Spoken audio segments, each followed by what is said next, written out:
কার কার রমজানের বাজার শেষ কমেন্ট করে জানাবেন। আমার অলমোস্ট ডান। আমি অনেক এক্সাইটেড রোজার জন্য, আবার অনেক বেশি স্যাডও, কারণ আমি এই প্রথম আমার ফ্যামিলিকে ছাড়া ঈদ করব, রোজা করব, মা বাবা ভাই বোন সবাইকে ছাড়া। আমার জন্য সবচেয়ে কষ্টের এটাই। সো ফার্স্টে আজকে আমার ছিল অনেক স্লো মর্নিং।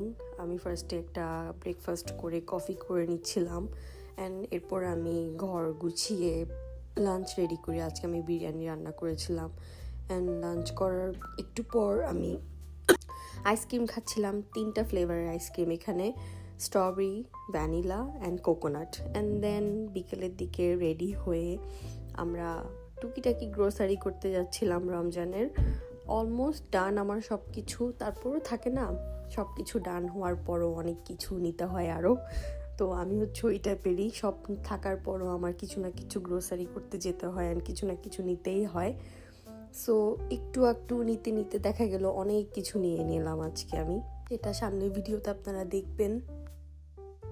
অ্যান্ড যেতে যেতে আমি ওয়েদার দেখছিলাম। আজকে ওয়েদার অনেক সুন্দর ছিল, চারদিকে সূর্য ছিল, আলো ছিল। এটা ইউজুয়ালি ইদানিং খুব কমই দেখা যায়। এই যে আমার গ্রোসারি সব কিছু শেষ করে গাড়িতে সেট করে নিয়ে আমরা ডাঙ্কিনে যাচ্ছিলাম কফি নেওয়ার জন্য। অ্যান্ড আসার সময় এই ডাঙ্কিনের কফি নিয়ে আমরা বাসায় চলে আসি। এই তো, সবাই ভালো থাকবেন, আমার জন্য দোয়া করবেন, আমার পরিবারের জন্য দোয়া করবেন। অ্যান্ড আমিও চাই সবার রোজা অনেক ভালোভাবে কাটুক, অ্যান্ড আমার রোজাটাও যেন অনেক ভালোভাবে কাটে। আল্লাহ হাফেজ।